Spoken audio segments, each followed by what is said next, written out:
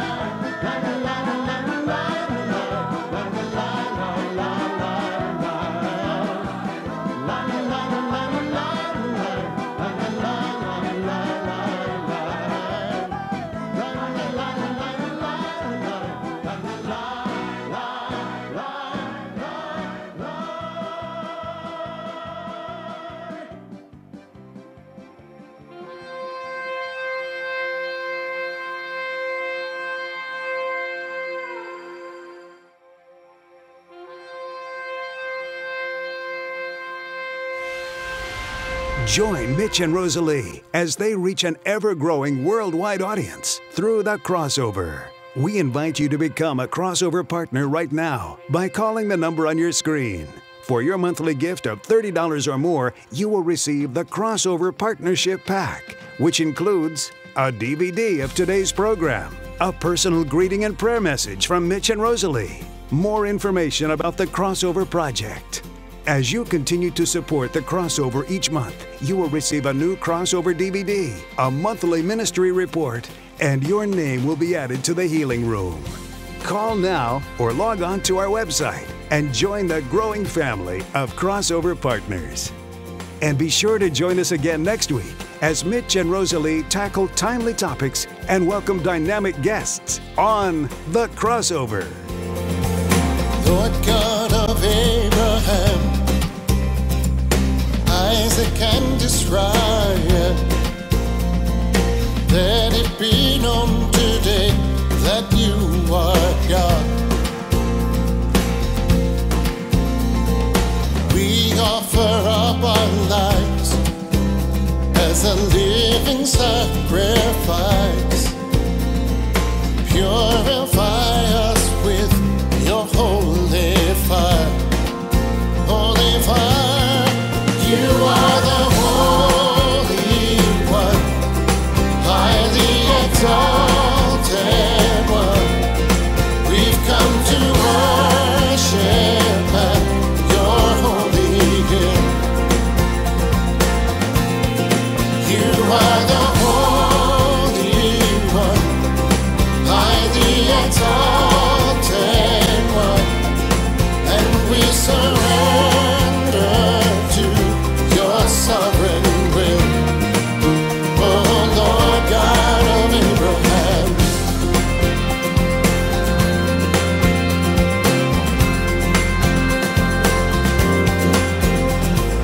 Lord God of Abraham, Isaac and Israel, let it be known today that you are God. There is no other one like you. Come now and fill this place. Be exalted in our praise. Let it be known today that you are God. You are God. You are